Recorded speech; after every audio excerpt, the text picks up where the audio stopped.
All right, buckle up, because the trailer for Blood of the Dawnwalker looks like it's trying to grab your attention by the throat and scream, "Hey, this shit is going to hurt," in a good way. From the very first moments, the vibe is heavy, dark, and unapologetically grim. You're dropped into a world that feels like it hasn't seen a proper sunrise in about 1,000 years. And honestly, it looks like even hope packed its bags and said, "Fuck this," a long time ago. The tone is immediately clear. This is not your cheerful fantasy adventure. This is suffering, survival, and a whole lot of moral gray areas. The trailer introduces what seems to be the central concept: a cursed or chosen individual, likely the Dawnwalker, who exists somewhere between light and darkness. And yeah, that duality is all over the place. One second you're seeing glimpses of something almost heroic, and the next it's like, oh shit, is this person actually becoming the very thing they're supposed to fight? There's a strong implication that the character has some kind of supernatural affliction or power, and it's not the clean, shiny kind. It's messy, it's painful, and it looks like it comes with a cost that's going to fuck with both the character and the player. Visually, the trailer goes hard. The environments are dripping with atmosphere. Ruined castles, foggy forests, villages that look like they've been through some real shit. Everything feels lived in, but also decaying, like the world itself is slowly giving up. The lighting plays a huge role, too.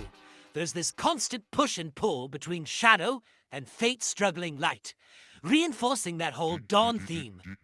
And when the light does show up, it's not comforting. It's more like, hey, here's a brief moment before everything goes to shit again. Combat snippets in the trailer are quick but intense, and they don't look like your standard hack-and-slash nonsense. There's weight to every swing, every impact, like each fight actually matters. You get the sense that enemies aren't just random cannon fodder. They're dangerous, and if you mess up, you're probably fucked. There are flashes of brutal melee combat, maybe some magic or supernatural abilities, and it all looks deliberately paced rather than chaotic. It's less button mash your way to victory and more think or die, which honestly is refreshing as hell. One of the standout elements is the apparent focus on storytelling. The trailer drops hints of a narrative that's deeply personal, but also tied to a larger, possibly apocalyptic conflict. You hear bits of dialogue, cryptic, emotional, sometimes desperate, and it paints a picture of a world where choices are going to matter. And not in a pick the blue or red ending kind of way, but in a every decision might screw someone over kind of shit. There's a sense that you're not going to walk away from this story feeling clean or heroic. You're going to feel the consequences. The characters shown, even briefly, seem layered and morally complicated. There's no clear good guy in shining armor here. Everyone looks like they've got baggage, secrets, and probably a few skeletons in their closet. Maybe literally given the tone. Allies might not be trustworthy, enemies might have understandable motives, and the main character, yeah, they're probably going to do some fucked up things in the name of survival or whatever greater goal they're chasing. Another thing the trailer hints at is transformation, both physical and psychological. There are moments where the protagonist appears to be changing, maybe losing control, maybe embracing something darker. And it's not subtle. It's the kind of transformation that makes you go, oh shit, this is going to get ugly. It raises questions about identity and sacrifice. How much of yourself are you willing to lose to achieve your goal? And is it even worth it if you end up becoming a monster? That kind of existential shit is all over the trailer. Sound design and music also deserve a shout, because they absolutely nail the mood.